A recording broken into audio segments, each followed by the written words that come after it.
To watch this story because what began as a case of a missing family is turning into one of the most complex murder cases experienced in Kenya in recent times. Well, the plot is thick, complete with twists and turns, deceit and intrigue. Citizen TV has followed the investigations on the cruel murder of 31-year-old Joyce Syombua and her 2 children.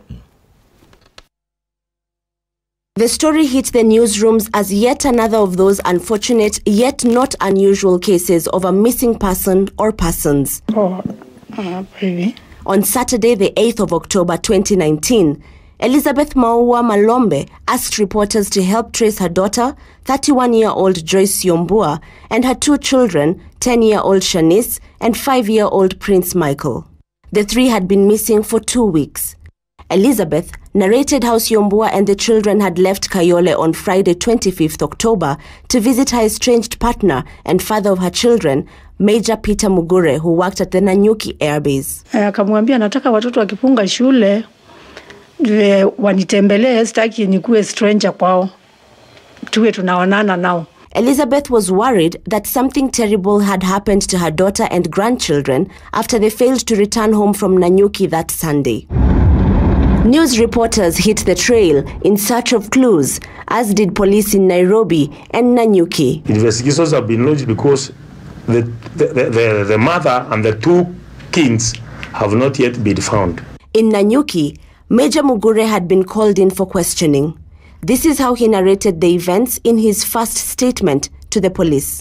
At 9 p.m. on Friday 25th October, Joyce and the 2 children arrived at the Nanyuki bus station. Major Mugura told police that he picked them up and drove them to Laikipia airbase, where they spent the night at his singles quarters at the barracks. Unmarried military personnel like Major Mugura are provided a 1-room and bathroom quarters.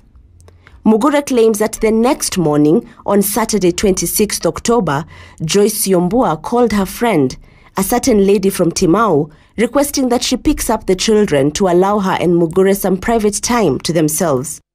The major told police that at around 9 a.m. on Saturday the 26th, he and Joyce left the airbase to drop the children with a lady from Timau. He claims that they were back at his quarters shortly after and stayed there until 3 p.m. when they left the airbase for Kirimara Springs Hotel in Nanyuki for some late lunch. Major Mugura said that he and Joyce were at Kirimara Springs until 6 p.m. that Saturday. He claimed that he had intended to book 2 rooms at the hotel for his family for the night, but that he changed his plans after receiving an emergency call at work. He instead opted to have them leave for Nairobi. The major said that he took Joyce back to the barracks to pick her belongings. He said that they met the lady from Timau and the children. He said he dropped the 4 at the bus station at 7 p.m. on that Saturday evening and left them waiting to board a vehicle. Even though Major Mugura was a person of interest to the police, he had not been identified as a suspect. Police investigators were still treating this as a missing persons case. The first and perhaps most important clue in this case had already emerged at 3 a.m. on Monday, 28th October. A matatu driver at 4 NTE Sacco in Nanyuki had discovered a phone in his vehicle and handed it to his supervisor. The phone belonged to Joyce Syombua. Police began by quizzing the matatu driver. The movements of the matatu where Syombua's phone was found sparked questions over Major Mugura's first statement on the events of that weekend. On that Saturday, 26th October, the vehicle had left Nanyuki at 3 a.m. for Bomet, where the driver was attending a private function. He stayed in Bomet until 5:30 p.m. on that Saturday. At the time Major Mugura claims he dropped his family off at the bus terminus, the vehicle in question was not in the terminus. The vehicle only arrived in Nanyuki at 11 p.m. that Saturday night. The driver says he was the last person in the vehicle when he left the SACCO headquarters and that he was the first person in the vehicle the next day. This was Sunday morning, 27th October at 4 a.m. He drove the vehicle to Nakuru and was not back in Nanyuki until 3 p.m. on Sunday afternoon, which is when he spotted the phone on the passenger's seat. Tulipofika polisi, tuliambiwa Mwenye kusafiri alikuwa nasafiri hiyo Saturday saa 1. Na driver wetu alikuwa Kerisho saa 1 akija Nanyuki. A closer look at Syombua's phone communication that weekend revealed more to investigators. Syombua had been texting her best friend, Farizana Kateu, updating her on the trip. On the Friday night they arrived in Nanyuki, Syombua checked in with her friend via text at about 10:22 p.m. Once she and the children had arrived at the barracks, Joyce said she felt safe. We are safe. We're spending the night at his workplace. The security is very good. Okay, happy to hear that, dear. Do you think you'll be intimate? We can't. We're sharing a bed with the kids. There is only one bed. The two friends continued chatting late into the night via WhatsApp. Their chat revealing deeper the state of Syombua and Major Mugure's relationship on that Friday night. Hello, are you not asleep? I can't sleep until you assure me you're okay. We're okay. The kids are asleep. Peter and I are here, but we're not talking. He's upset because I refused to shower with him. My God. The place is the safest. Calm down. Okay, but please talk and sort things out. He's not talking. He says we still have time with him. Just talk to him. Sleep well. Let me fall asleep with the children. Good night. Tomorrow, sleep with one eye open, dear. Of course. The next morning, Farizana checked up on her at 9:14 a.m. Morning. Morning, dear. How is your morning? I wanted to check if you're up already. We're okay. Having our breakfast now. The chair was comfortable. We slept facing each other.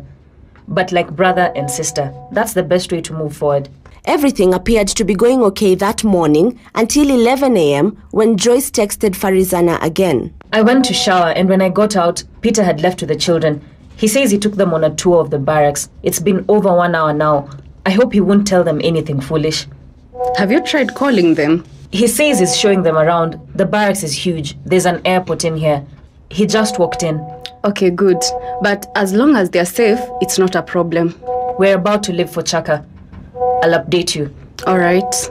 From 11:25 Saturday morning, Joyce went quiet. Around 6:20 something, almost 6:30, akanipigia reverse call. Ati sasa poa, akaniambia niko na wasiwasi, nikamuuliza ni nini tena. Ati niliogopa asubuhi kukuambia sababu nilijua utanipigia kelele. Venye Peter alitoka na watoi asubuhi, hakurudi na wao. Nikamuuliza, ukimuuliza watoto wako wapi? Alikuambia aje?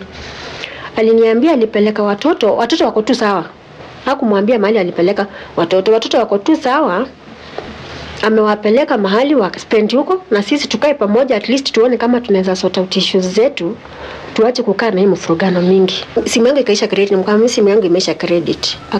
Nikamtext. Kukaa nikamtext wameleto. Text ikaingia. Haikujibiwa. At around 6:35 p.m. on Saturday 26th October, Joyce Syombua's phone went off. At 8 p.m., Farizana decided to reach out to Major Mugure. Akaniambia mama Shanice wametoka. Nikamuuliza wametoka wameenda wapi? Wamerudi Nairobi. Hiyo ni around 8. Wamerudi Nairobi. Nikamuuliza sasa usiku mpango imefika wapi ya kuwa wanarudi sasa usiku kukuja Nairobi? Na hiyo haikuwa kulingana na vile nilikuwa nimeongea na mama Shanice. Akaniambia kuna vitu zimetokea kwa kambi, hawangeweza kuspend night hapa. As the story developed, a taxi driver watching from Nanyuki remembered a strange phone call he had allegedly received from Major Mugure. The driver went to police alleging that the Major had called him that weekend asking for 3 gunny bags to dispose of some luggage.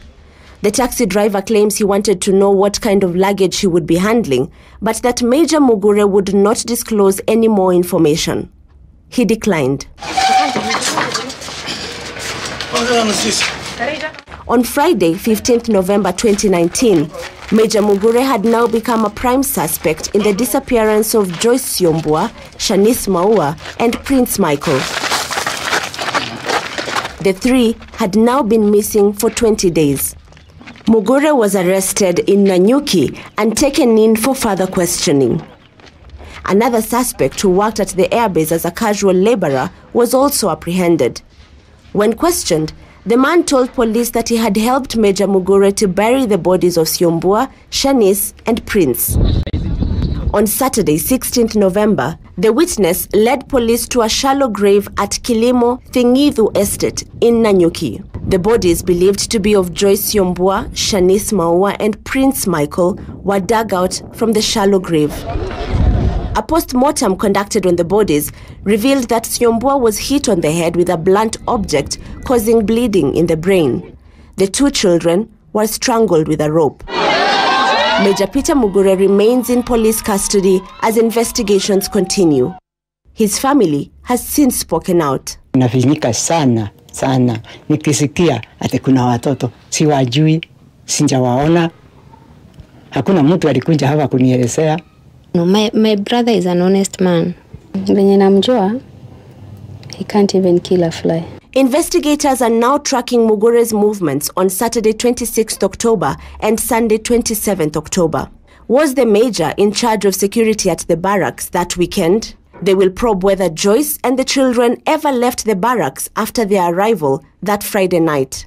Where had Peter taken the children on Saturday morning when he told Syombua that they were on a tour of the barracks? Were the children alert at the time of the murder? Did the killings happen inside the barracks? And if so, how many people were involved in the gruesome murder and cover-up of the young family? Asha Mwilu, Citizen TV.